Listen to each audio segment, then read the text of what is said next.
தேவனுடைய மகத்தான திட்டத்திலே இளைப்பாறுதல்ங்கிறதை குறித்து அவர் சொன்னதை விட்டு வார்த்தையில் இருந்து குறிப்பாக எபிரேயர் 4ஆம் அதிகாரத்தில் நாங்கள் ஆராய்கிறோம்.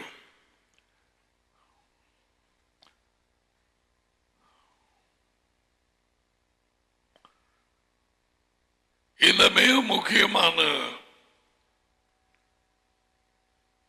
கவனிக்க வேண்டிய இந்த எச்சரிப்பும் நாம் எதிர்பார்த்திருக்க வேண்டிய நம்பிக்கை, எங்களுடைய இலக்கு, இவைகள் இன்று வரை ஆச்சரியப்படத்தக்க விதமாக கிறிஸ்தவ கூட்டங்களிலே மறைக்கப்பட்டு இருக்கிறது.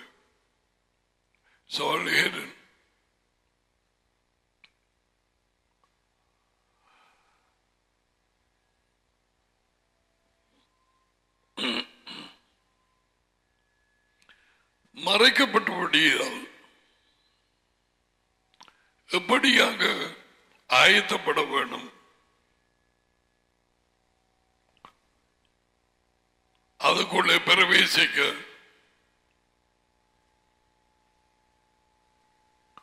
எப்படியாக ஆயத்தப்படுவது தெரியாவிட்டால் இந்த 4ஆம் அதிகாரத்திலே எபிரேயரிலே அவருடைய இளைப்பாறுதல், அதான் அந்த 7ஆம் நாள் என்று சொன்ன வேலைகள் முடித்த நாள்.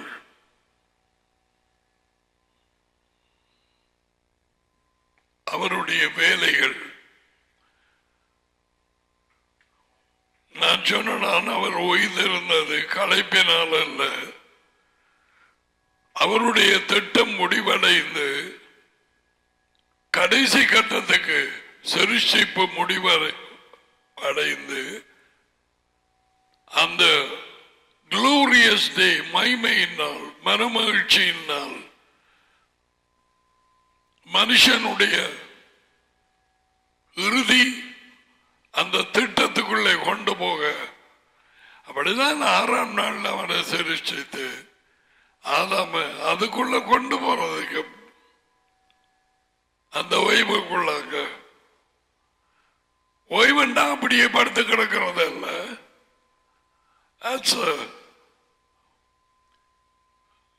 வேலை.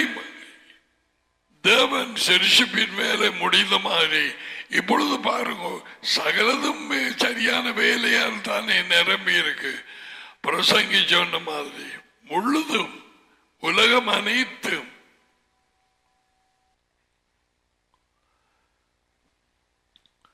முழுவதும் வருத்தத்தால் நிறைந்திருக்கிறது.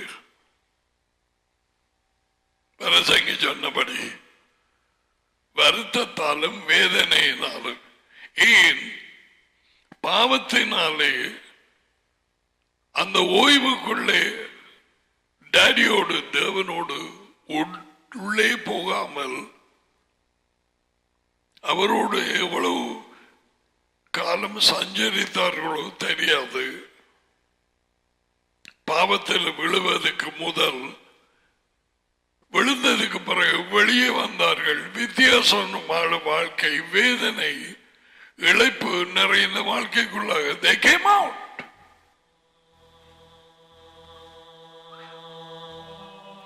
மனுஷ குலம் அனைத்தும் இந்த வாழ்க்கையை பிடித்துக் கொண்டது.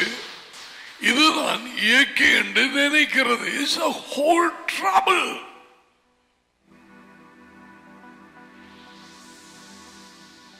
ஐம்புலங்களிலே ஜீவிக்க ஆரம்பித்தார்கள்.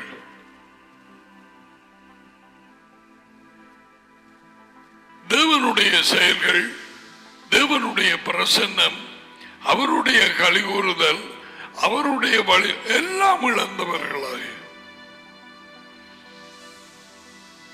ஐக்கியம் இல்லை, உறவு இல்லை.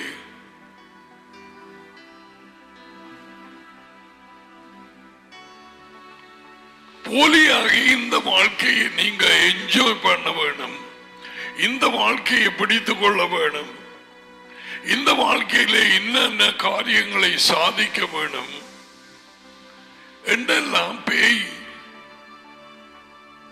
ஆரம்பத்தில் இருந்தே ஜனங்களுக்கு சொல்லி, அதான் அவங்கள எல்லாரும் ஒரே பாஷை இருந்தபடியால் நாங்கள் அங்கால இஞ்சால பிரியாதபடிக்கு எங்களுக்கு ஒன்று பேரை உண்டாக்குவோம் என்று அந்த பாபேல் டவரை கட்ட துவங்கினது.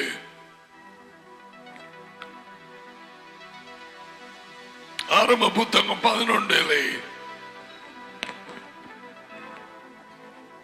தங்களுக்கு ஒரு பேர் தேவனை தள்ளி வைத்து அவர்களது பாஷை மாற்றப்பட்டது.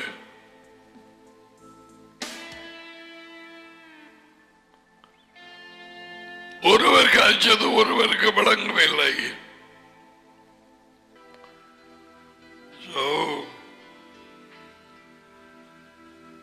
இந்த உலக வாழ்க்கையை நேசிக்கிறவன் அதை இழந்து போவான். யேசுவா ஒரு இடத்திலே இந்த உலக வாழ்க்கையை காத்துக் கொள்ளுகிறவன் அதை இழந்து போவான்.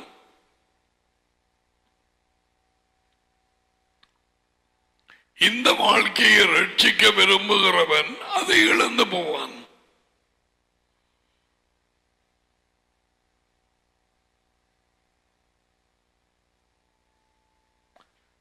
இவைகள் மத்தேயு 16:24, mark 8:34, Luca 9:23-24 கூறப்படுது. Yeshua talks about this life, this இந்த தற்காலிக வாழ்க்கை. You lose it. இதை பிடிக்க விரும்புகிறோம், அதை இழந்து போவான். இதற்காக ஜீவிக்க விரும்புகிறவர்கள் ஏமாந்து போவார்கள். Nothing is right. எது எது எப்பொழுது தலைகளாகும் என்று தெரியாது.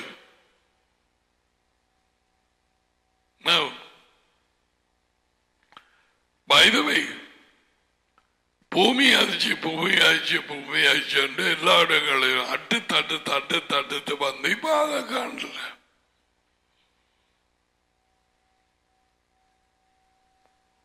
பிறகு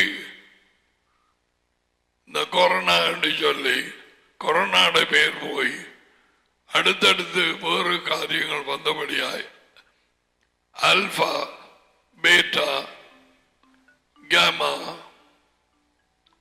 அதுக்கு பிறகு டெல்டா,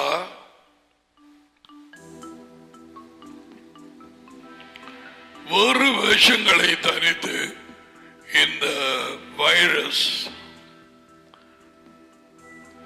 உலக ஜனங்களை தாக்க துவங்கியது. இயேசுவை சொன்னவர் கொள்ளு நோய்கள். இப்ப டெல்டா வந்து டெல்டா பிளஸ், லாம்டா, இதமமாக முடிந்த பாடு இல்லை, மாறிக்கொண்டு போகுது.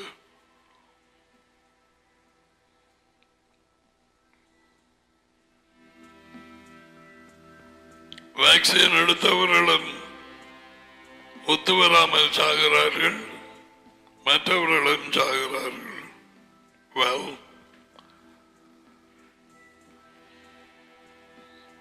பொல்லாத உலகம்.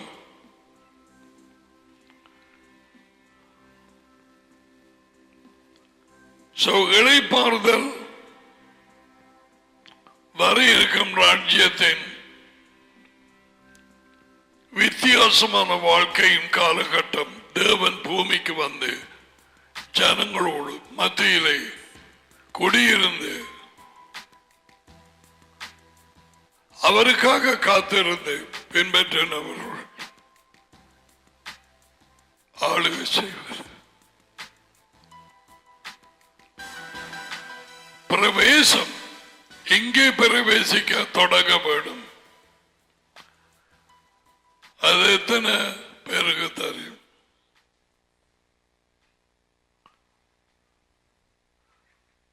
கொடுக்கப்பட்ட வாக்குத்தத்தம் வர இருக்கும் ராஜ்யம். லூக்கா 12ஆம் அதிகாரம் 31 வாசிப்போம்.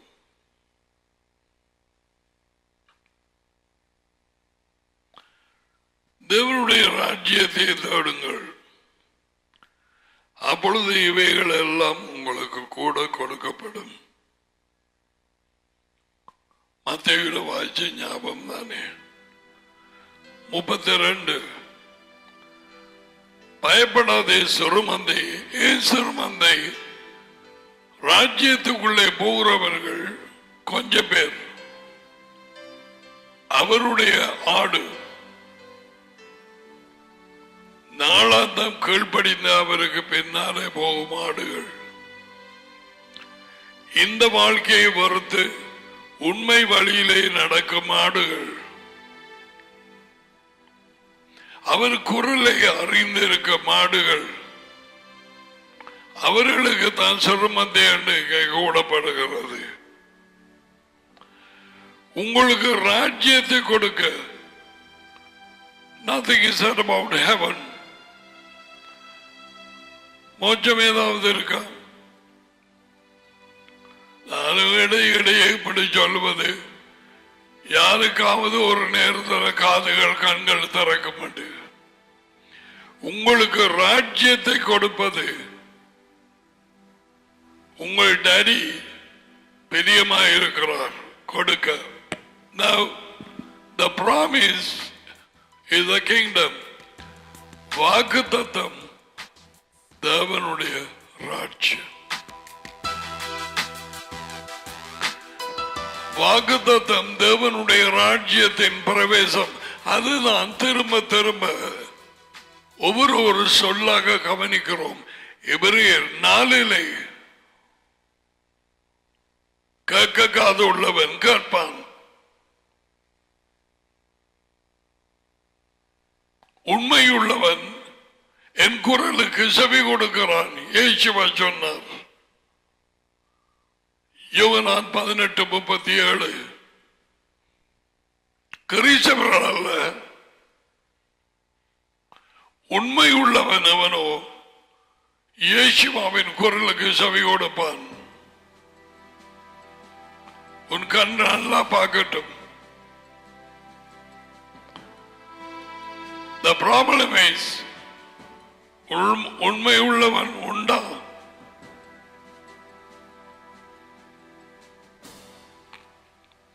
சொற்ப பேர்.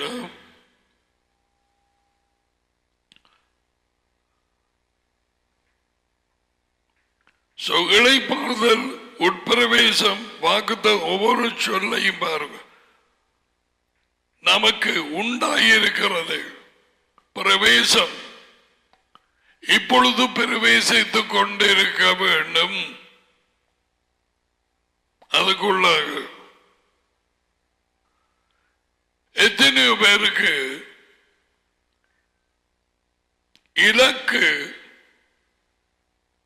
டெஸ்டினேஷன் தேவன் வைத்த அந்த 6 நாட்கள் சிருஷ்டிப்பை வேலை முடிந்து அதுக்கு பிறகு மனுஷனுக்கு புரொபேஷனாக 6 நாட்கள். ஒரு நாள் 1000 வருஷம், 1000 வருஷம் ஒரு நாள். 2வது பேதுரு 3ஆம் அதிகாரம் 8.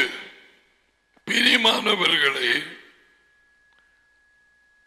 யெகோவாவுக்கு ஒரு நாள் 1000 வருஷத்தை போலவும் 1000 வருஷங்கள் ஒரு நாளை போலவும் இருக்கிற என்கிற இந்த ஒரு காரியத்தை நீங்கள் அறியாமல் இருக்க வேண்டாம். Look at that. அந்த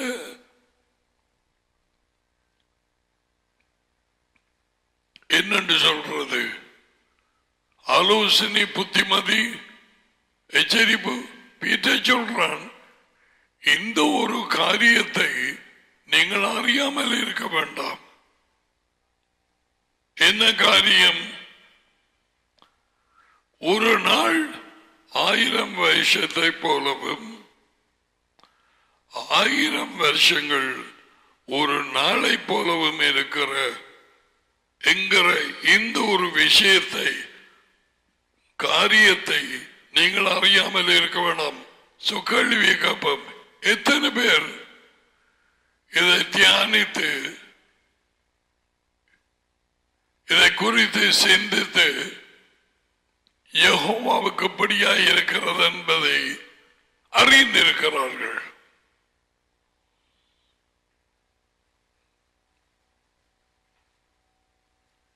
Majority do not know. Why then? பீட்ட என்னத்துக்கு எழுத வேண்டும்? இந்த ஒரு காரியத்தை மட்டும் நீங்கள் அறியாமல் இருக்க வேண்டாம். சரி,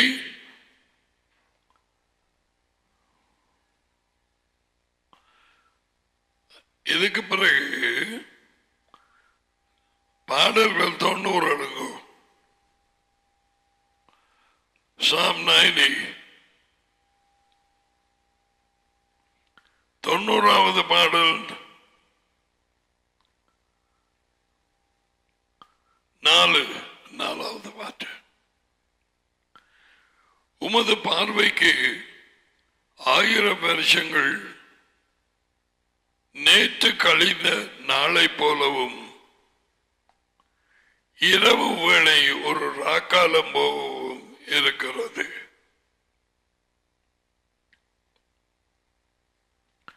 அவர்களை வெள்ளம் போல் அடித்துக் கொண்டு போகிறீர்கள்.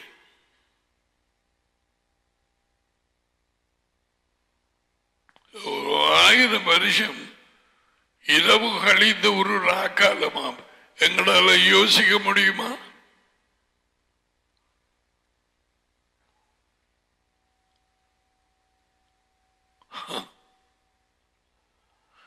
Thousand years ஒரு ராத்திரி 1000 வருஷம். தேவனுடைய பார்வையில், உமது பார்வைக்கு 6000 வருஷங்கள் முடிந்து போச்சு. அவருக்கு 6 இரவுகள்.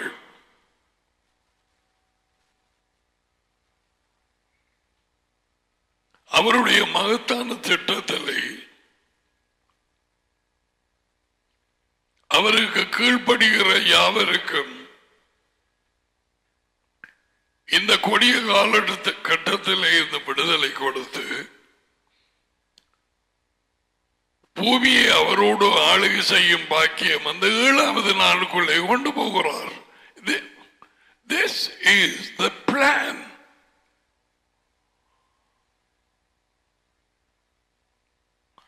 அந்த 1000 வருஷம் முடிந்ததும்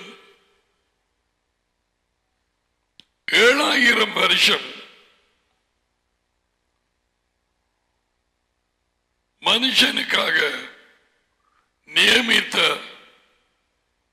6000 வருஷம் முடிந்து மிலேனியம் அரசாட்சி பூமியிலே 1000 வருஷம் அது முடிந்தது. Listen, the time will go off.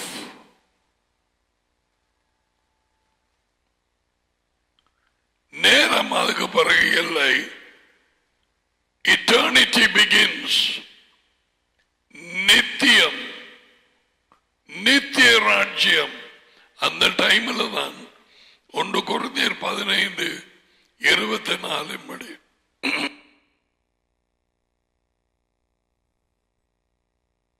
ராஜ்யத்தை டடியின் கையில் ஒப்பு கொடுப்பார்.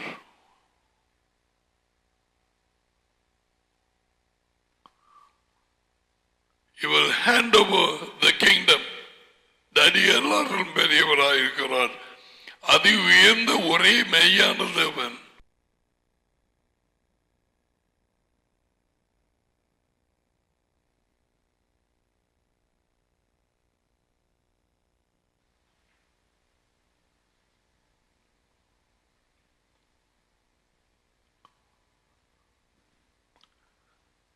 புதிய எருசலேம் கீழே இறங்கி வாரது அதில்தான்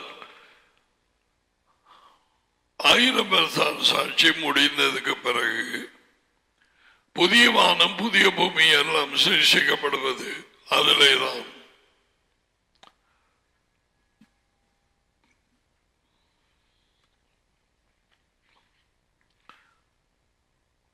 இப்பொழுது இந்த 1000 வருஷ அரசாட்சிக்குள்ளே பிரவேசிப்பதை குறித்த ஒழுங்குகள், விதிகள், கட்டளைகள் இயேசுவா வந்து அறிவித்த இந்த ராஜ்யம் தொடக்கமிருந்து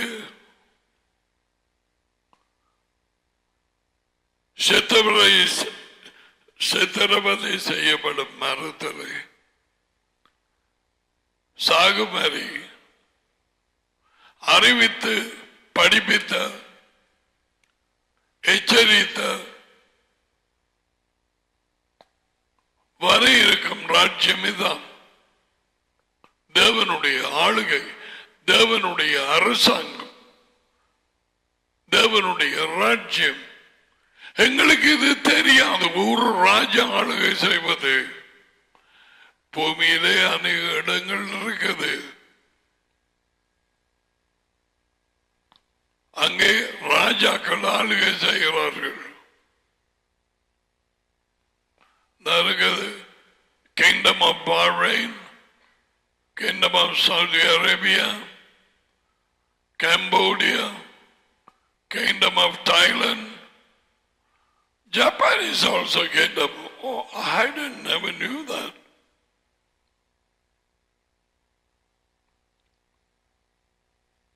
எங்களுக்கு ஜனநாயகம் தான் தெரியும். ஆக்கள் செலக்ட் பண்ணி ஓட் பண்ணி ஒரு தலைவரை ஏற்படுத்துகிறார். ராஜ்யத்தில் அப்படி இல்லை.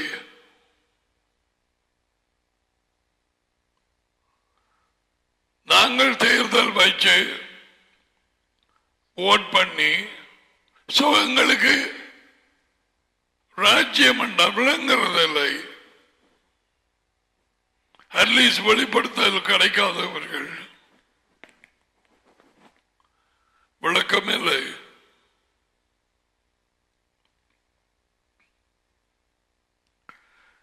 இதற்குள்ளே பிரவேசிக்கும்படிக்கத்தான் இயேசுவை தம்முடைய ஊழியத்திலே தொடர்ந்து சொல்லிக் கொண்டிருந்தார். இடுக்கமான வாசல் வழியாய் பிரவேசியுங்கள். அழிவுக்கு போகிற வாசல் விசாலமாய் இருக்கிறது. மத்திய 7, 13, 14, லூக்கா 24 இடுக்கமான வாசல்.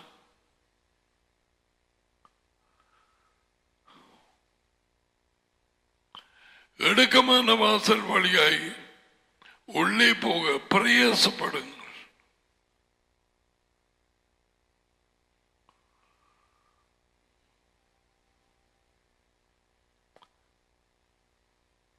என்ன அந்த இடுக்கமான வாசல்?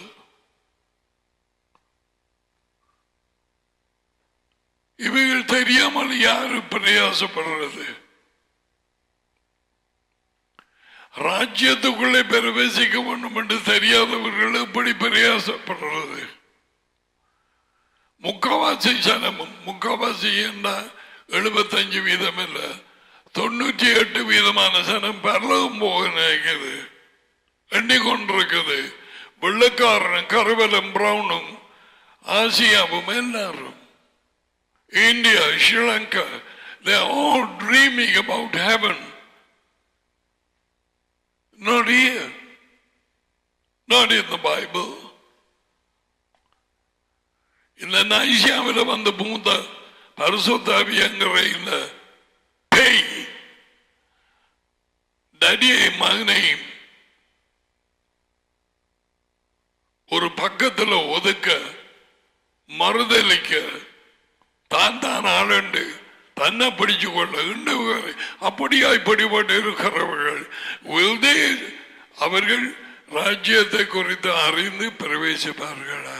பிரவேசிக்க மாட்டார்கள்.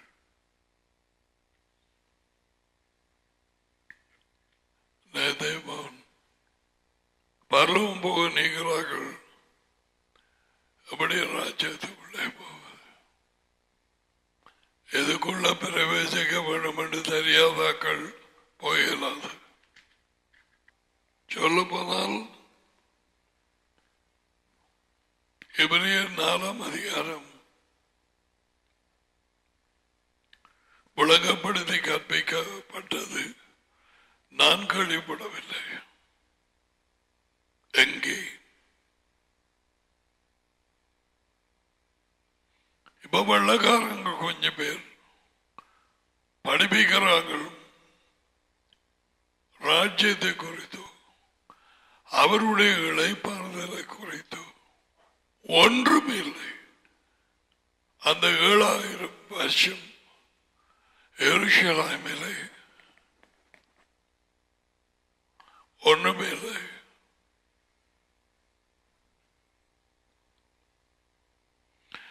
ஜனங்கள் போக முடியாது. ஆனா உண்மை உள்ளவர்கள் ஆராய்ந்து தேடி படித்தால்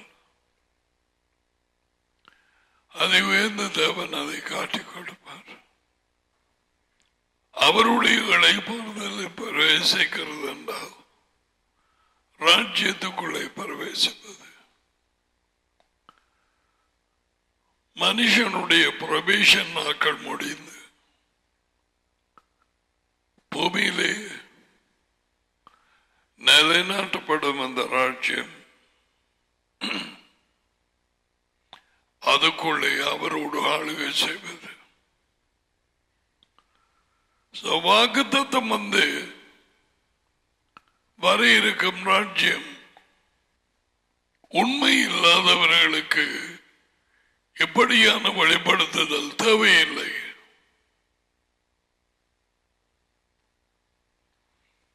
உண்மை இல்லாதவர்கள் ராஜ்யத்துக்குள்ளே போக மாட்டார்கள். அவரே உண்மை. இயேசுவா அவருக்கு பின்னால போகிறார்கள் தான் உள்ளே போகலாம். அவருக்கு பின்னால போவதில் சூரியன் நாள் கிரைசவனாக எங்கேயோ ஒரு காஞ்சபையா போய் நனைஞ்சபையாயின்னு ஞானஸ்நானம் எடுத்ததுக்கு பிறகு ஒவ்வொரு கிழமையிலே யார் எந்த குருட்டு வழிகாட்டி எந்த போதகனா இருந்தாலும் பரவாயில்லை அதுல இருந்து போட்டு செத்தமீன் மோட்சம்.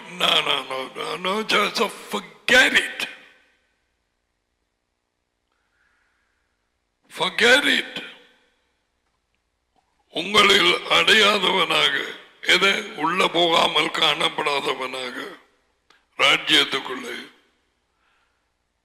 பின்வாங்கி போக இடமுண்டு. பின்வாங்கி போனவனாக இல்லாமல் இருக்க கவனமாக இருக்க கடவும். ஏனென்றால் நற்செய்தி அவர்களுக்கு அறிவிக்கப்பட்டது போல நமக்கும் அறிவிக்கப்பட்டது. இது எழுதியது 1ஆம் நூற்றாண்டில் 50 அல்லது 60வது வருஷம் ஆஃப்டர் இயேசுவா. எபிரேயர் புத்தகம் எபிரேயருக்கு எழுதப்பட்டது, புறஜாதி கிறிஸ்தவர்களுக்கு அல்ல. அவர்கள் நற்செய்தியை கேட்டு விசுவாசித்தார்கள். இந்த எபிரேயர் யூத சிஷ்யர்கள் விசுவாசிகள். அவர்களுக்கு தான் இந்த புத்தகம் எழுதப்பட்டது. அப்ப அவர்கள் நற்செய்தி என்று கேட்டது தேவனுடைய ராஜ்யம். முதலில் எஜமான் யேசுவின் மூலம் கேள்விப்பட்டு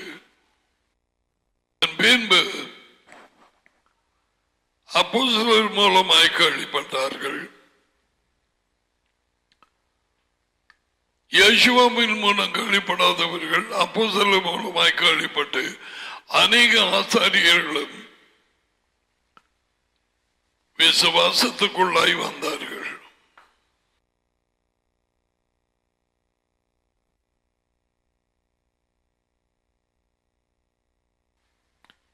இவர்களுக்கு தான் இயேசுவா வரப்போறார் என்று அந்த கொஞ்ச வருஷங்களுக்குள்ளே காணாமல் போன நேரம் அவருடைய விசுவாசம் தளர ஆரம்பித்தது. எங்க காணல வருவேன் என்று தானே சொன்னார், எங்க காணல வரையில்லையே.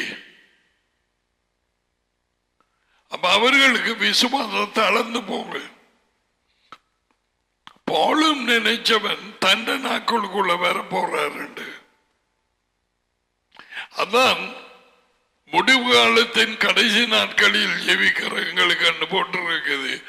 1 கொரிந்தியர் 10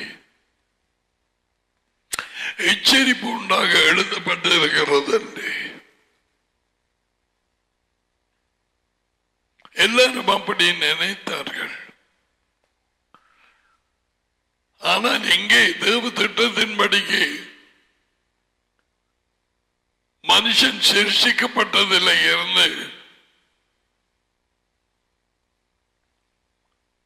7 நாட்கள் 6 நாட்கள் முடிவடைய வேணும். அதுக்கு பிறகு 7ஆம் நாள் அந்த ஓய்வு நாள் போல அவர் ஓய்ந்திருந்தது போல சிருஷ்டிப்பின் மேல முடிந்து அதற்குடைய ஜனங்களை கொண்டு போக. இவர்கள் விசுவாசம் தளர்ந்து போகிற நேரத்திலே தான் இது எழுதப்பட்டது. பாருங்க, அதை அடையாமல் ராஜ்யத்தின் பிரவேசத்தை பின்வாங்கி போனவன் இல்லாமல் இருக்க கவனமாய் இருப்போம். கவனமாய் இல்லாதவர்கள் பின்வாங்கி போவார்கள். பின்வாங்கி போகிறவர்கள் ராஜ்யத்தின் பிரவேசம் இல்லை.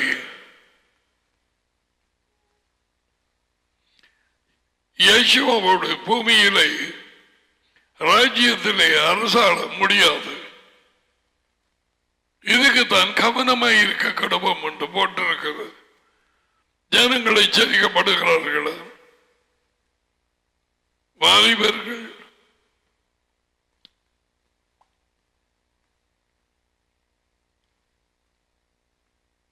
தேவ கட்டளைகளுக்கு கீழ்ப்படியாதவர்கள், யேசுவின் மூலம் கொடுக்கப்பட்ட கட்டளைகளுக்கு கீழ்ப்படியாதவர்கள் எவருமே ராஜ்யத்துக்குள்ளே இளைப்பாறுதலுக்குள்ளே பிரவேசிக்க முடியாது. இந்த கொடிய பயங்கர இழைப்பு நிறைந்த வாழ்க்கைக்கு பிறகு முடிவடைந்து தேவனுடைய ஆளுகையின் நேரம் இருக்கும். சுதந்திரமான வாழ்க்கைக்குள்ளே பிரவேசிக்க முடியாது.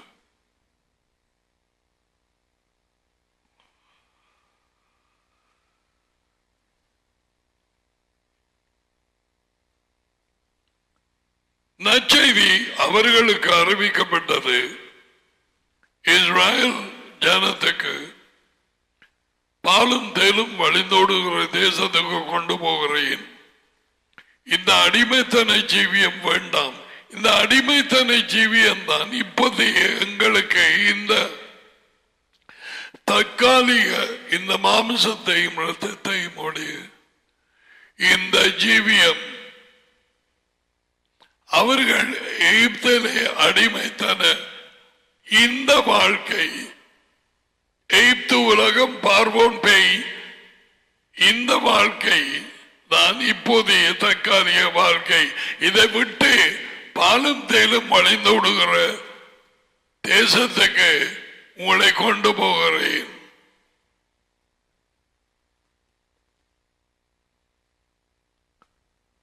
ஏன் அடிமைத்தன வாழ்க்கை இது? ஏனென்றால் மாமிசம் எங்களுக்கு விரோதமாய் போராடு, பேய்கள் எங்களுக்கு விரோதமாய், மனுஷர்கள் எங்களை அடைக்க பார்க்கிறார்கள். பலவிதமான சூழ்நிலைகள்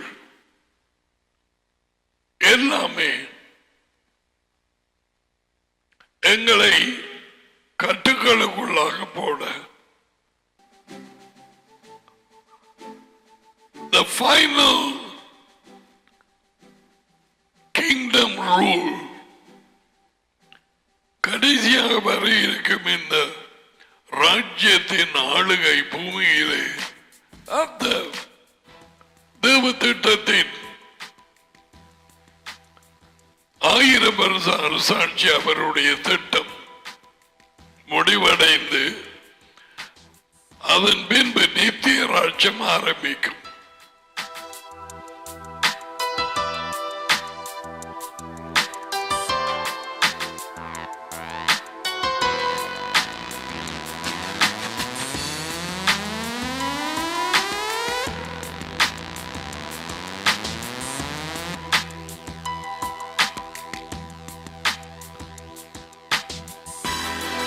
அவர்களுக்கு அறிவிக்கப்பட்டது போல நமக்கும் அறிவிக்கப்பட்டது என்று எபிரேயருக்கு எழுதப்படுகிறது.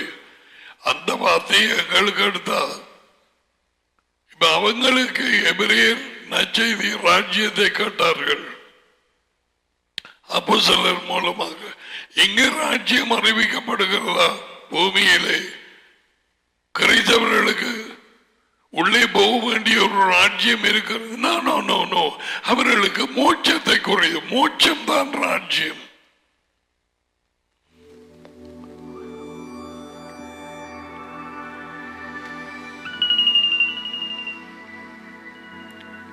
பருவர்களே, நம்ம ஆபிரகாம், ஈசாக்கு, யாக்கோபு, டேவிட் இன்னும் எல்லாருமே தீர்க்கதரிசிகளும் மோட்சத்திலே ஜீவிக்கிறார்கள்.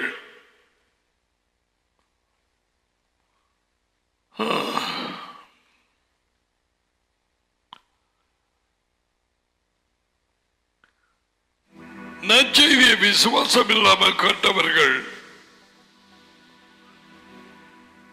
அவர்கள் கேட்ட நற்செய்தி அவர்களுக்கு பலனுள்ளதாக இருக்கவில்லை.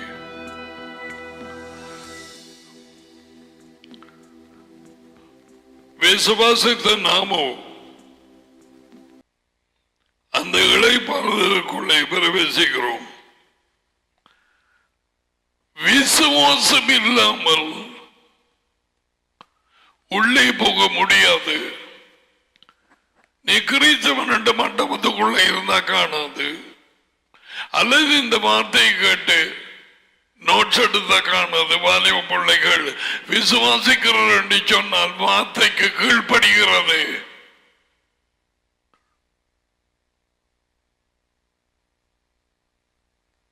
கீழ்ப்படுகிறவர்கள் தான் விசுவாசித்திருக்கிறார்கள். தேவ கட்டளைகளுக்கும் யேசுவா கொண்டு வந்த கட்டளைகளுக்கும் அவர்கள் தான் விசுவாசிகள். இப்போதைய கிறிஸ்தவர்களை பொறுத்தவரையிலே அப்படி அல்ல. உலகெங்கும் வெள்ளக்காரனும் மேற்கு நாடுகள் விசுவாசம் அப்படி என்று சொல்லித்தான் பேசுவான். never talk about obedience. கீழ்ப்படிதலை குறித்து பேச மாட்டான். விசுவாசம் கீழ்ப்படிதலுக்கு கொண்டு போகிறது.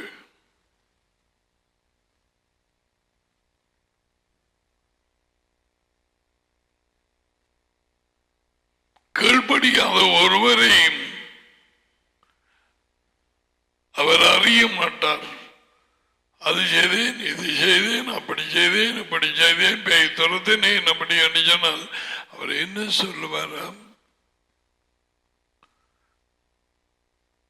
நான் உங்களை ஒரு காலம் அறியவில்லை.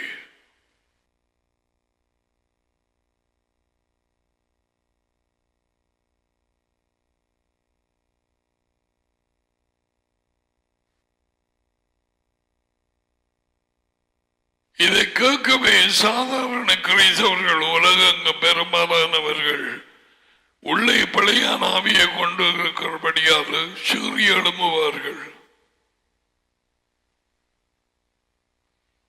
கீழ்ப்படுகிறவர்களுக்குத்தான் இந்த வாழ்க்கையிலே இருந்து விடுதலையும் சுதந்திர வாழ்க்கையாகிய ராஜ்யமும் அதையும் பெற்றுக் கொள்வார்கள். யேசுவின் டாடி பூமியிலே அரசாளும் நேரத்தில் மேக் நோ மிஸ்டேக்.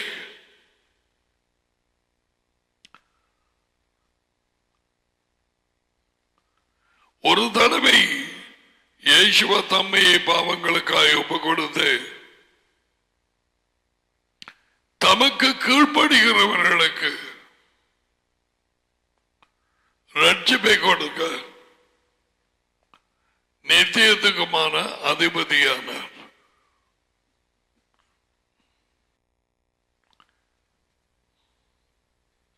எபிரேயர் 5:8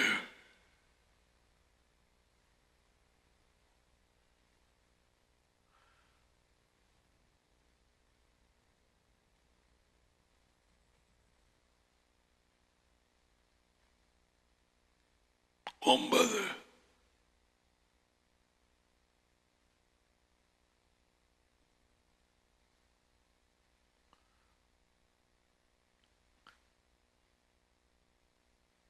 உயிர்த்தெழுந்த பின் தமக்கு கீழ்ப்படுகிற யாவரும் நித்திய விடுதலை அடைவதற்கு நித்திய விடுதலை ராஜ்யத்தின் பிரவேசம் காரணராகி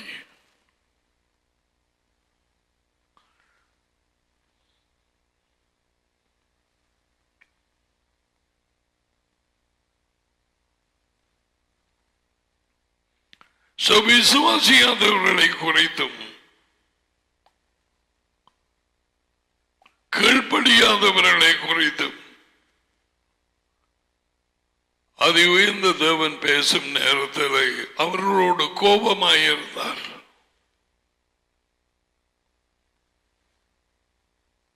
தேவன் கோபப்படுவார் என்றும் பலருக்கு தெரியாது. கிறிஸ்தவர்களுக்கு முண்டங்களை வழங்கினால் அவரை கோபமூட்டுவோம்.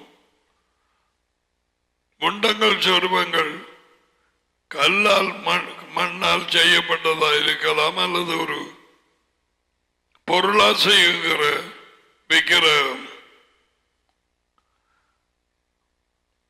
அல்லது மனுஷன் தாய்தாப்பன் பிள்ளைகள் சகோதரங்கள் விக்கிரகமாய் இருக்கலாம். தேவன் கோபப்படுகிறார். இப்படிப்பட்டவர்கள் என்னுடைய இளைப்பாறுதலில் நுழைய மாட்டார்கள் என்று என்னுடைய கோபத்திலே ஆணையிட்டேன் என்றார்.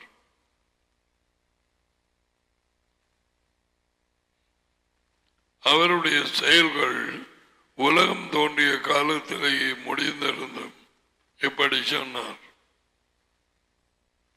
முடிந்திருந்தும் ஏன் இப்படி சொன்னது? தம்முடைய செயல்களை எல்லாம் முடித்து 7ஆம் நாளில் ஓய்ந்திருந்தார் என்று 7ஆம் நாளை குறித்து ஒரு இடத்திலே சொல்லி இருக்கிறார். ஆரம்ப புத்தகம் 2:2.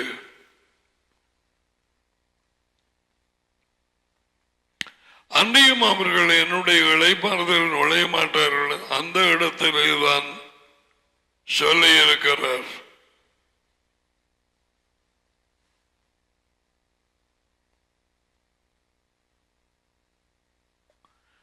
எனவே சிலர் அதில் பிரவேசிப்பது இன்னும் வரப்போகிற காரியமாயிருக்கிறதுனால், நற்செய்தியை முதலாவது கேட்டவர்கள் கீழ்ப்படியாததினாலே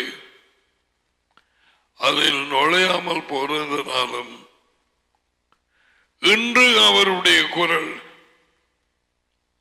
அப்ப பிரவேசம் பின்வாங்குதல் எல்லாம் இந்த சொற்களையும் கவனிக்க வேணும். நற்செய்தி அவர்களுக்கு அறிவிக்கப்பட்டது, எங்களுக்கு அறிவிக்கப்படுகிறது. இன்று அவரது குரல் நீண்ட காலத்துக்கு பிறகு டேவிட் அதை கூறியிருக்கிறார். எத்தனையோ வருஷங்களுக்கு பிறகு 95வது பாடலுக்கு போவோம். What a praise. 95:8. I was thinking of read the whole thing. Then இன்று இது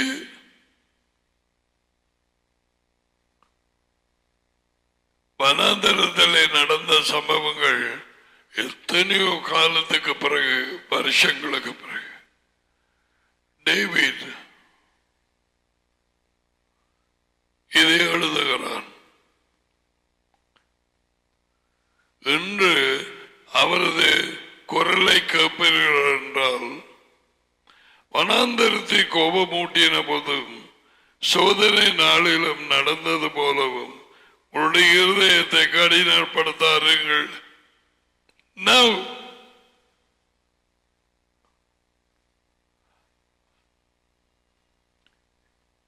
இஸ்ரவேலுக்கு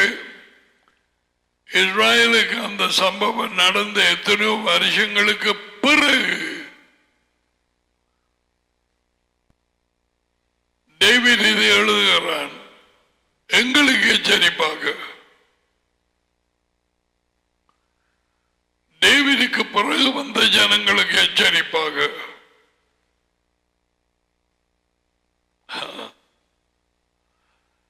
இயேசுவா பிறக்கிறதுக்கு ஏறக்குறைய 1000 வருஷங்களுக்கு முன்பு டேவிட் ஜீவித்தான்.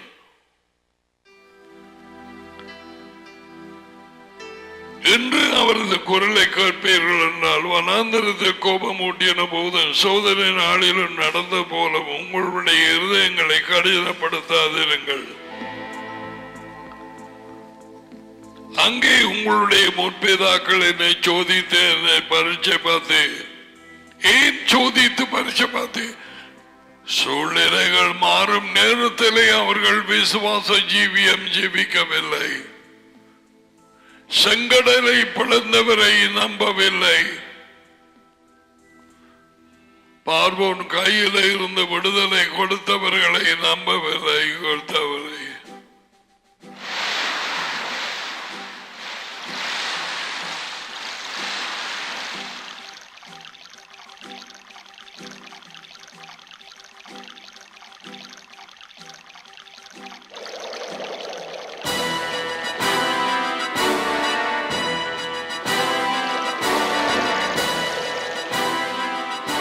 அவர்கள் நம்பாமல் போனபடியினால், அவர்கள் அவர் கட்டளைகளுக்கு கீழ்ப்படியாதபடியினாலும்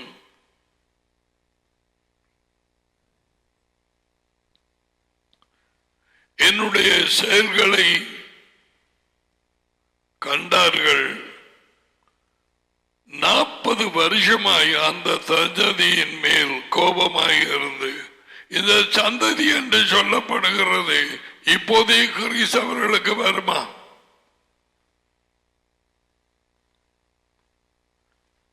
அந்த சந்ததிக்கு 2 காரியம் இருக்கவில்லை.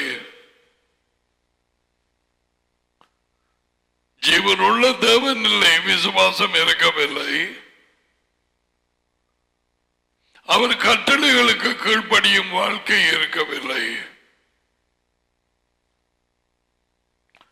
அவிசுவாசம் உள்ளவர்களும் கீழ்ப்படியாதவர்களுமாயிருந்த சந்ததியை கோபமடைந்து வனாந்தரத்துக்குள்ளே திருப்பி அனுப்பினார்.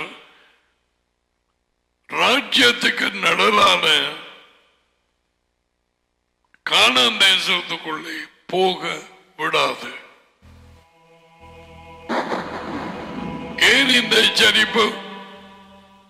இப்போது இருக்கிற ஜனங்களும் கிறிஸ்தவர்கள் எனப்பட்டவர்கள், அது எந்த சர்ச்சாயும் இருக்கட்டும், எந்த கூட்டமாயும், புரொட்டஸ்டன்ட், ஆர்சி, நான் ஆர்சி, மெத்தடிஸ்ட், ஆங்கிலிக்கன், எதுவாயும் இருக்கட்டும், ஃபுல் காஸ்பல், அந்த காஸ்பல், ஆவிக்குரிய சபை, எது, let it be anything.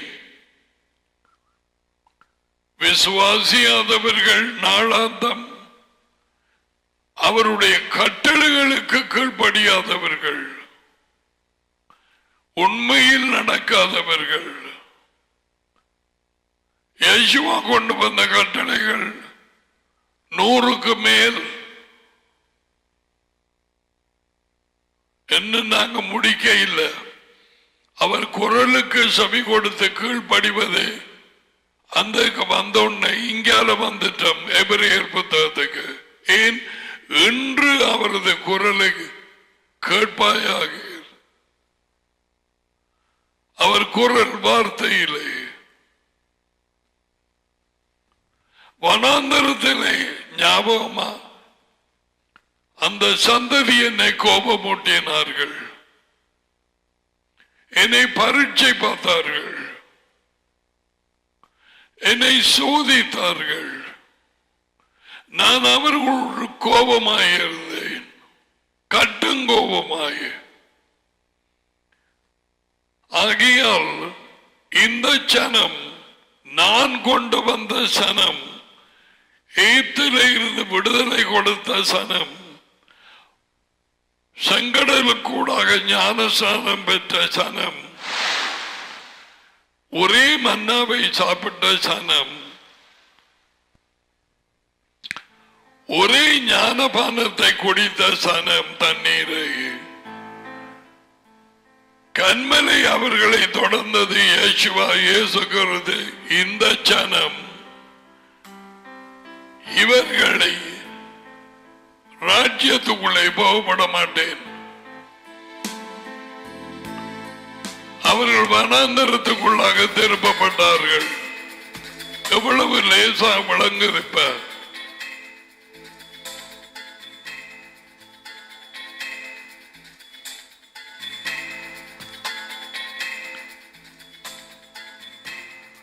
வனாந்தரத்துக்குள்ளே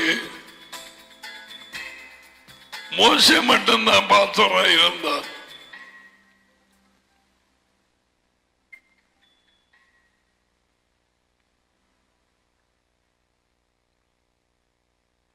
தேவன் சொன்னார், இவர்களை வனாந்தரத்துக்குள்ளே திருப்பு. இவர்கள் போக தேவையில்லை. விசுவாசம் இல்லை, கீழ்ப்படுதல் இல்லை. அவரை கோபமூட்டினார்கள். இப்ப இவர்கள் வனாந்தரத்துக்குள்ளே திருப்பப்பட்டு வந்து அந்த 6 லட்சம் ஜனம் கூட்டத்துக்கு மேலாக ஏன் கூட்டி கொண்டு போறார்? ஒரு ஆளா சாகும்படிக்கு. அதுக்குள்ள 100 பேர், 50 பேர், 15 பேர், 20 பேர், 25 பேர், அப்படி ஒவ்வொரு கூட்டத்துக்கும் ஒரு போதகர் ஏற்படுத்தி, நான் உங்களுக்கு போதகனாக இருக்கிறேன், எல்லாம் பிபிஸ் அதுக்குள்ள ஏற்படுத்தி அங்கே வேறு வேறையாய் கூட்டங்கள் நடத்துகிறார்கள் என்று இமேஜின் பண்ணிப்பா. அப்படி அவர்கள் கூட்டம் கூட்டமாக நடத்தி கொண்டிருந்தாலும் 10,000 கூட்டங்களுக்கு மேலாக எய்த்தை விட்டு புறப்பட்ட ஒரு ஆளும் தன்னை தானே போதகனாக்கி மெய்ப்பனாக்கி அவர்களை வழி நடத்தி கொண்டு வந்து அவர்கள் கொடுக்கிற தம்படியில ஏதோ சாப்பிட்டு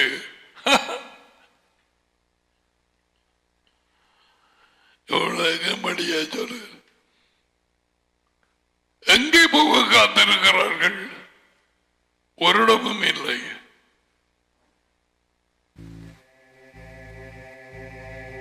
கடைசியால் மறிக்கும் வரை தேவன் அவர்களை சுத்தம் பண்ணினார். அவர்கள் மேல் கோபமாக இருந்த 2 காரியம்: விசுவாசம் இல்லை, கீழ்ப்படுதல் இல்லை. அவர்கள் வார்த்தையை பின்பற்றவில்லை, மோசேயின் சொற்களுக்கு கீழ்ப்படியவில்லை, கானானுக்குள்ள போற விருப்பம் இருக்கவில்லை. இன்றைக்கு அதே மாதிரி சூழ்நிலை உலகெங்கும் பறந்து கிடக்கும் வித்தியாசமான சபையின் பெயர்களை கொண்ட கூட்டங்கள், பெயர்கள், போதையர்கள்.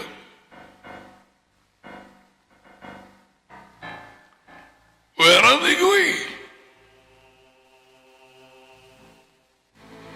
எங்கே போகிறார்கள்?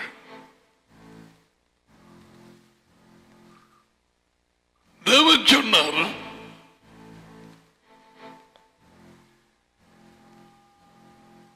இவரின் நேசமகன், இவருக்கு செவி கொடுங்கள்.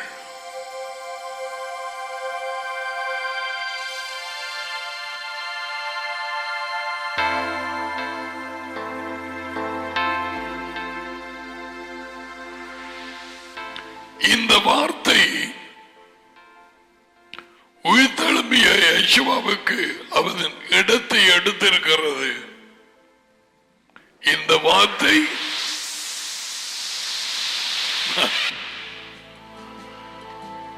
உன் கண் காணாததனாலே வானத்துக்கு அறிய எப்படி இயேசுவை கொண்டு வரலாம்? அப்படி சொல்லாது. வானத்திற்கு இறங்கி அவரை எப்படி கொண்டு வரலாம்? இந்த வார்த்தை உன் அருகிலை, உன் வாயிலை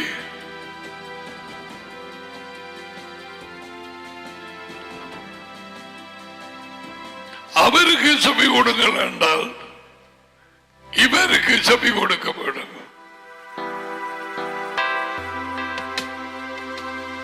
Yeshua is the living word, living Torah, living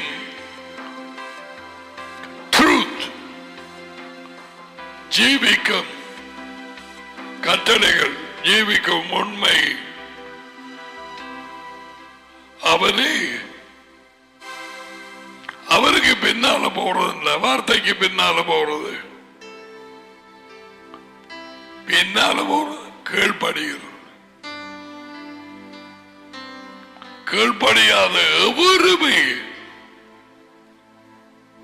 ராஜ்யத்துக்குள்ள பிரவேசிப்பது. இவைகள் தெரியாதபடியினாலே முக்காவாசி கள்ள கூட்டமும் வந்து கிறிஸ்தவர்கள் எனப்பட்ட கூட்டங்களுக்குள்ளே பூந்து இருக்கிறது. பல கள்ளர்கள் அவர்களை வழி நடத்துகிறார்கள், மாயக்காரர், குருடர்கள். இதைத்தானே சிவா சொன்னது. தேவாலயத்திலே இருந்த ஜனங்களை வழிநடத்தினவர்கள் மாயக்காரரும் குருடர்களும்.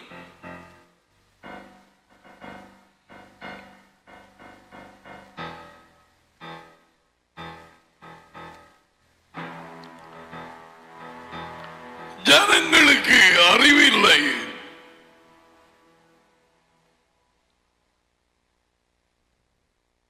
அதிகமானவர்கள் ஏழைகள்.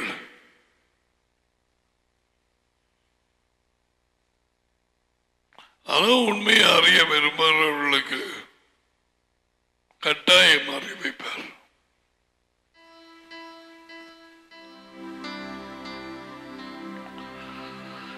நாற்பது வருஷங்களாக நான் அந்த சந்ததியுமே கோபமாக இருந்து அவர்கள் வழிவி போகிற இருதயம் உள்ள மக்கள் என்றும் என்னுடைய வழிகளை அறியாதவர்கள் சொல்லி என்னுடைய இளைப்பாறுதலில் அவர்கள் உள்ளே போவதில்லை என் கோபத்திலே ஆணையிட்டேன். Now this was written by David. What for?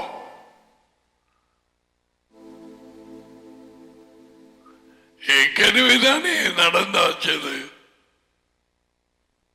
ஏன் டேவிட் பிறகு இதை எழுத போடும்? இங்கால வருவோம்.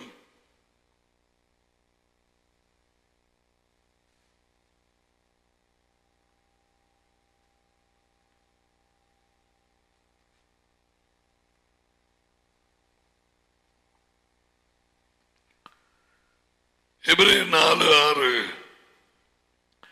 எனவே சிலர் அதில் பிரவேசிப்பது இன்னும் வரப்போகிற காரியமாக இருக்கிறதுனாலும் நற்செய்தியை முதலாவது கேட்டவர்கள் கீழ்ப்படியாததனாலே அதில் நுழையாமல் போராதனாலும் இன்று அவரது குரலை கேட்பீர்களாகில் உங்களுடைய இருதயங்களை கடினப்படுத்தாமல் இருங்கள் என்று நீண்ட காலத்துக்கு பிறகு, எத்தனை காலம்? நீண்ட காலத்துக்கு பிறகு டேவிட் சங்கீதத்திலே பாடல் சொல்லி இருக்கிறபடி இன்று என்று சொல்வதனாலே பின்பு ஒரு நாளை குறித்திருக்கிறார்.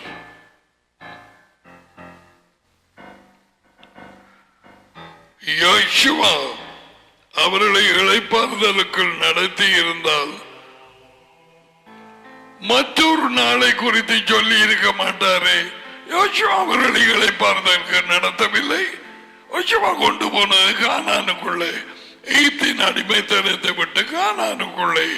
அங்கே பார்வோனும் இல்லை, ஆளோட்டிகளும் இல்லை. விளங்கிட்டுதான் தேவனுடைய இளைப்பாறுதலுக்குள்ளே கொண்டு போகவில்லை. கானாலே அங்கு அவர்களுக்கு யுத்தம் இருந்தது.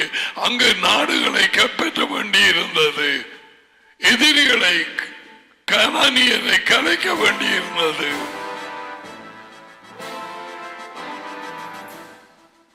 யோசுவா கொண்டு போகவில்லை தேவன் சொல்லுகிற இளைப்பாறுதலுக்கு. அப்ப இன்று ஒரு நாளை குறித்து சொல்லி இருக்க மாட்டாரே. மற்றும் ஒரு நாள் 9வது வார்த்தை. எனவே தேவனுடைய மக்களுக்கு இளைப்பாறுகிற காலம் இனி வருகிறதாக இருக்கிறது. எது அது? ராஜ்யம் பூமிக்கு வரும் நாள், யேசுவின் தனியும் பூமிக்கு வரும் நாள்.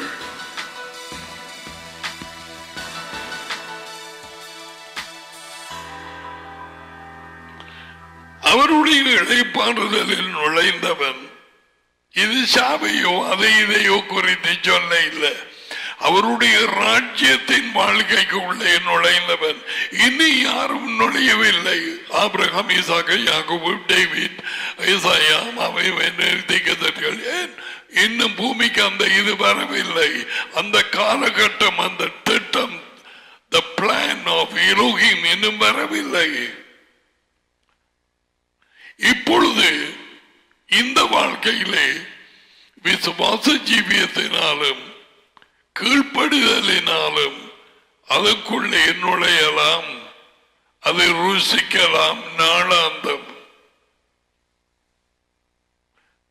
இந்த மன்னாவை சாப்பிட்டு கீழ்ப்படிந்து சகோதர பாசம், தைரியம், ஞானம், இச்சையடக்கம் இவைகளை நீங்கள் பிடித்துக் கொண்டால்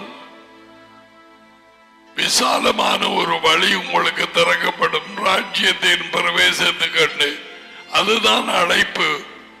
எபிரியர் 3ஆம் அதிகாரம் 1வது வார்த்தை பீட்டர் சொல்லி இருக்கிறான். 2ஆம் பேதுரு 1ஆம் அதிகாரம் 5 தொடக்கம் வாசித்து பார். விசுவாசத்தோட தைரியத்தோட சகோதர பாசத்தையும் ஞானத்தையும் இச்சை அடக்க பொறுமை என்றால் விடாமுயற்சி, தேவ பக்தியையும் இவைகள் இல்லாதவர்கள் அவிசுவாசிகள், கண் சொருகி போனவர்கள். ஆவிக்குரிய கண்களால் இவர்களுக்கு காண முடியாது. இது சரீர பிரகாரமான கண்கள். விளங்கமடியாய் போட்டிருக்கிறான் பீட்டர்.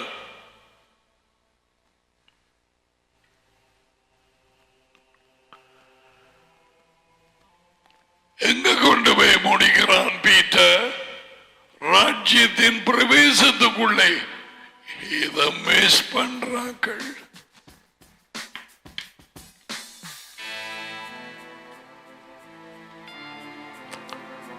நீ இலங்கையில இருந்தால்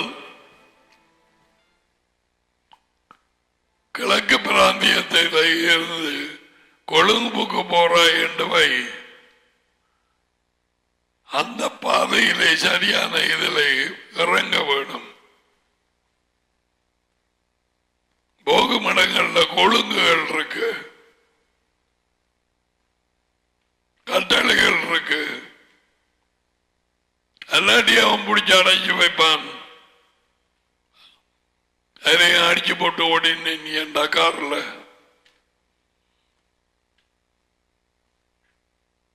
இடையில போய் நிக்க இயலாது. போய் சேர மாட்டாய். இந்த வாழ்க்கையின் ஓட்டத்தை குறித்து சொல்கிறேன். டெஸ்டினேஷன், போகும் ஒரு இலக்கு. இளைப்பாறுதல்.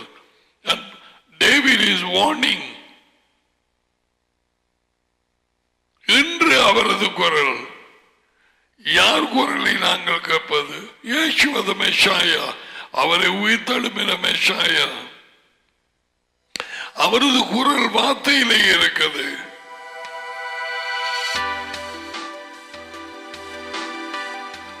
அவர்கள் கீழ்ப்படியாமையினாலே பிரவேசிக்கவில்லை. கீழ்ப்படியாமல் வந்ததன் காரணம் விசுவாசம் இல்லை. சும்மா இயேசு கிறிஸ்துவ சொந்த ரட்சகராக ஏற்றுக்கொண்டேன் என்று போட்டு ஒரு மண்டபத்துக்குள்ள போயிட்டு ஒரு ஞானஸ்தானத்தை எடுத்து போட்டு உட்கார்ந்திருந்தா சரியா? இதை போல பயங்கரமான வஞ்சிப்பு ஒன்றுமே இராது. அதான் கிறிஸ்தவ சபைகள் என்றால் என்னென்று தெரியாம இருக்குது. இலங்கையை பொறுத்தவரையில எடுப்போம். அவங்களுக்கு தெரியுமா எப்படிப்பட்ட ஜனம் இதாண்டு? பொது அதிகாரிகளுக்கு, அரசாங்க உத்தியோகத்தர்களுக்கு அவர்களுக்கு தெரியாது.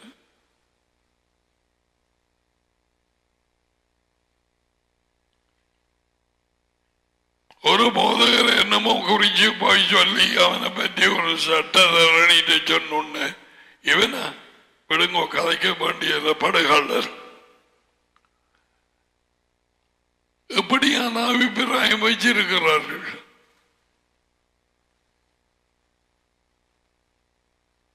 சொல்வதில் பிழை இல்லை. அவர்கள் காண்பது ஒரு கட்டடம், ஒரு குருசு அல்லது ஏதோ ஒரு சுருவம்.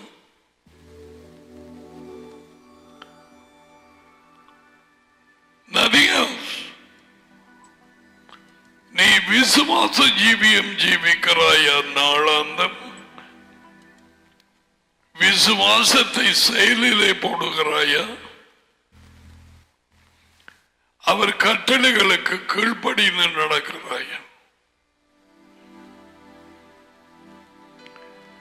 என் ஆடுகளுக்கு என் குரல் கேட்கும், அந்நியரின் குரலுக்கு செவி கொடுக்காது. என் குரலுக்கு செவி கொடுக்கிறது. என் குரலுக்கு கீழ்ப்படுகிறது.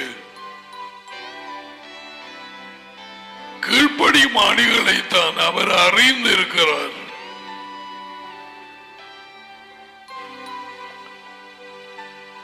கிறிஸ்தவன், கிறிஸ்தவளுங்கிற சொல் பட்டம் மகா பயங்கர பாதாள வஞ்சிப்பான ஒரு சொல். அநேக பேர் இன்று வரை வஞ்சித்திருக்கிறது. நீ உன்னை கேள். நான் அவர் குரல் கேட்கும் அவருடைய ஆடா, அவருடைய கட்டளைகளுக்கு கீழ்ப்படியும் அவர் மந்தையின் ஆடுகளில் ஒன்றா. அப்படிப்பட்டவர்களை தான் சொல்றார். அவைகளை நான் அறிந்திருக்கிறேன். அவைகள் எனக்கு பின் செல்கிறது. எனக்கு வார்த்தைக்கு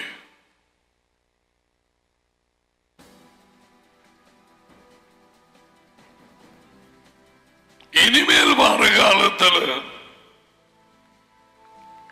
எந்த ஒரு பிரசங்கமும் சரி வராது.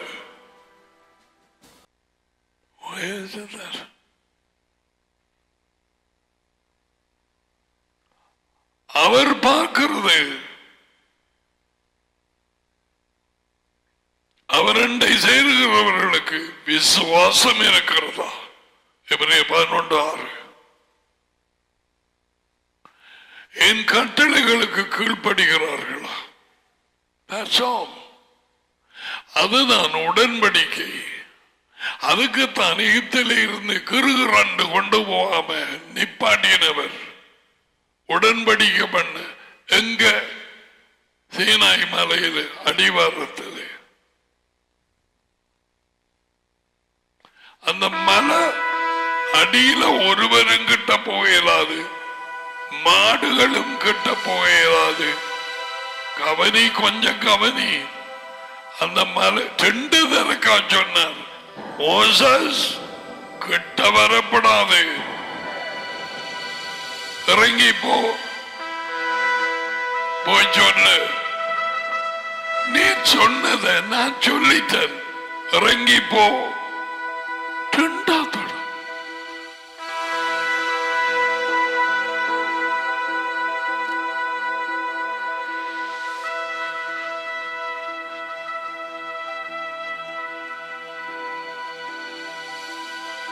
மலையை தொட்டது எதுவோ சாக வேண்டும்.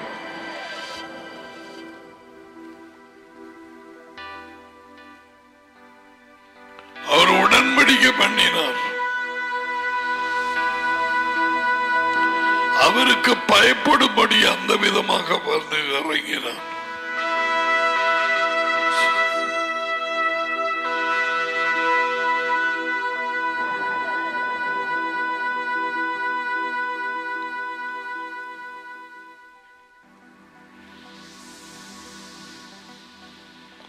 எனவே இந்த மாதிரியின்படி 11 எபிரேயர் 4:11 ஒருவனும் கீழ்ப்படியாமையினாலே விழுந்து போகாமல்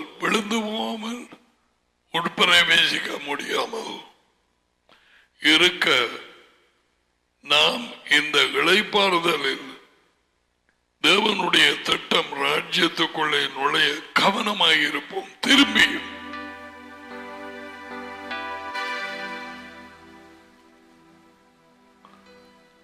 தேவனுடைய வார்த்தை உடனடியாக கூறப்படுகிறது.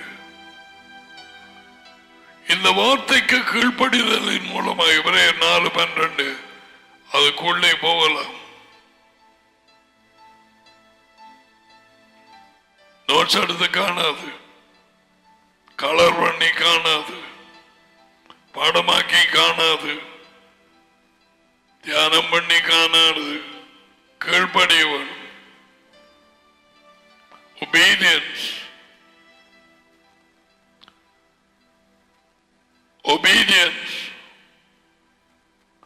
கீழ்ப்படிவு. அதான் நான் சொன்னேன், வயல் வந்தது எந்த பிரசங்கமும் இனி சரி வராது.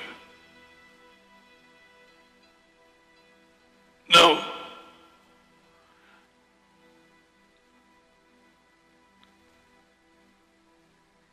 இந்த மாதிரியின்படி 11வது வார்த்தை பார்ப்போமா? எனவே இந்த மாதிரியின்படி, அது திருஷ்டாத்தத்தின்படி, லேசான சொல், இந்த உதாரணத்தின்படி, இந்த மாதிரியின்படி ஒருவனும் கீழ்ப்படியாமையினாலே விழுந்து போகாமல் இருக்க நாம் இளைப்பாறுதலில் நுழைய, ராஜ்யத்துக்குள்ளே நுழைய கவனமாக இருப்போம்.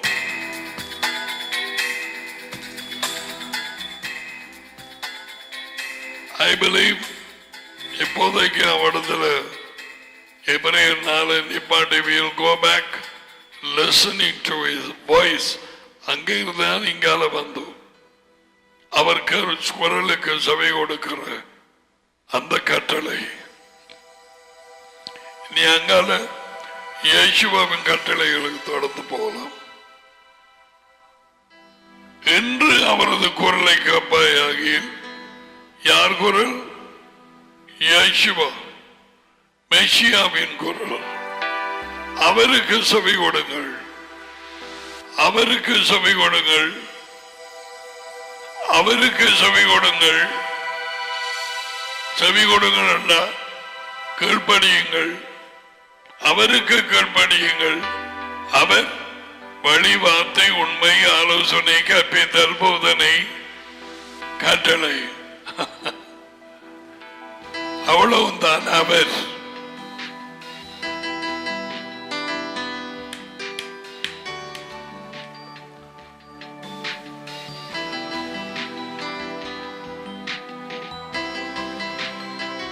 We will continue with the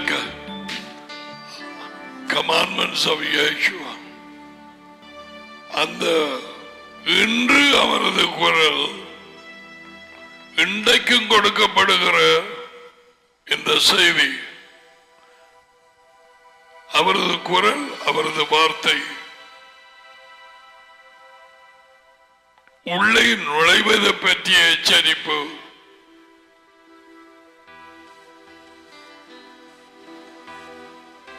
ராஜ்யத்துக்குள்ளே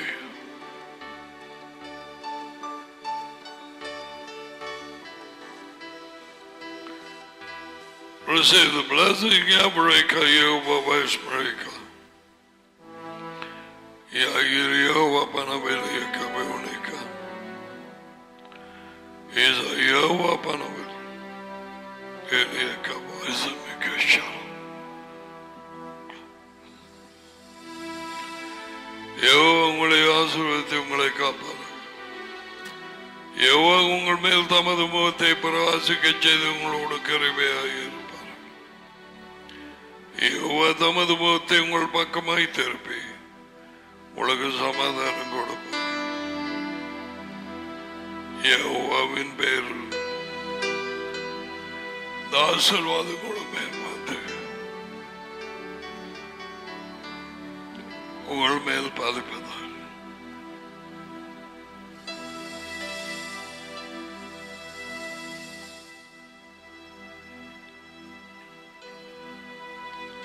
கவலையினமாக இருக்க வேண்டாம். அங்க போட்டிருக்கு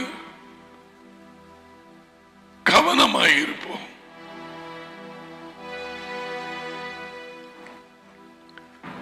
கவலனமாய் இருக்க இடமுண்டு, பின்வாங்க இடமுண்டு.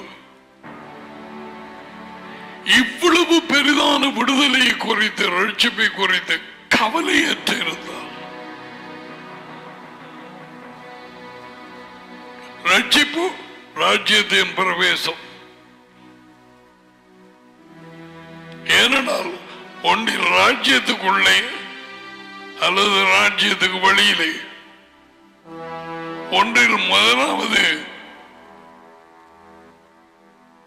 உயிர்த்தெழுதல் இல்லையில் இரண்டாவது உயிர்த்தெழுதலில் எல்லாருமே எரிகடலுக்குள்ளே போவார்கள். இந்த உலகத்திலே பிறக்காதது போல தேவைகளை அறிவிப்பது உன்னை உள்ளே இழுத்தெடுக்க, மற்றபடி காலம்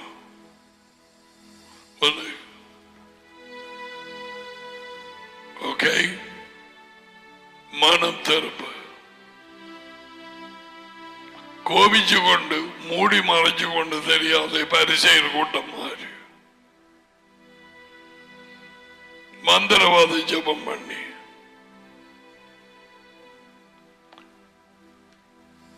நடிகை சத்தமான தொடர்ந்து நாங்கள் பார்த்தோம்.